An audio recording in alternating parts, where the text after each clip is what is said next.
What's cracking, YouTube? It's Dot back with another video for you, and today we're going to be taking a look at the Marsno M2 wired earbuds, and it really got me thinking, why do wired earbuds even exist? Now, just a brief backstory on these earbuds. I actually received them from the company. They sent them to me at no charge, and the reason for that is because I reached out to them on Twitter because I saw a buddy of mine, Chris Lee. He did a review on the previous version of these earbuds.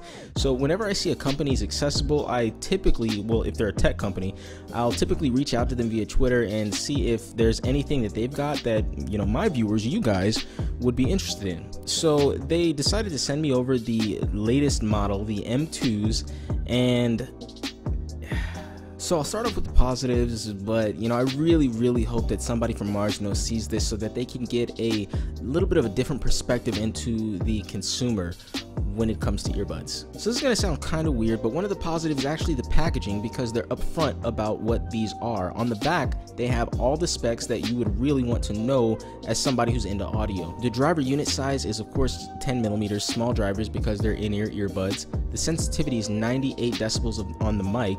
The impedance is 16 ohms. The frequency range is 10 hertz to 20 kilohertz with a max input power of 5 megawatts.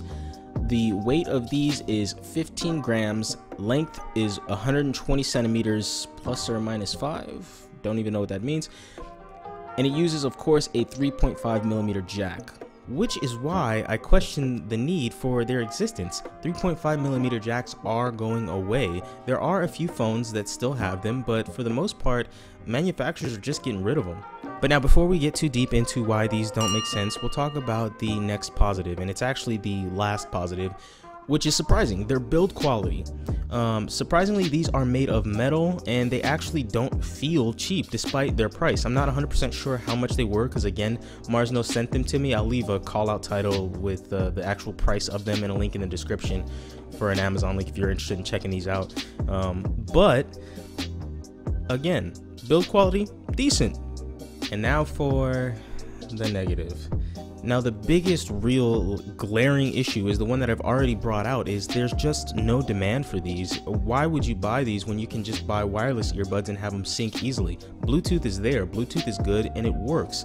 But now there's another problem with these that is kind of absurd, because wired earbuds do make sense in only one setting, and that is in studio monitoring.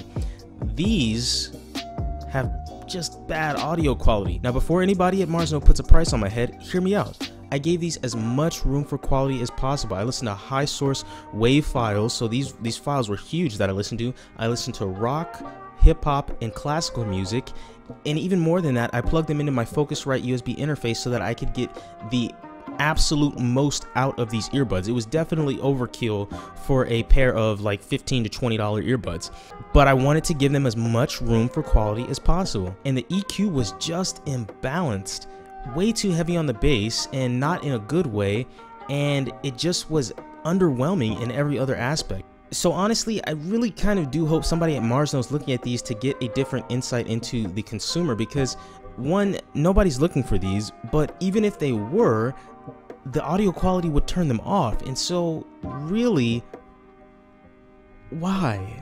So unfortunately, I can't really recommend these.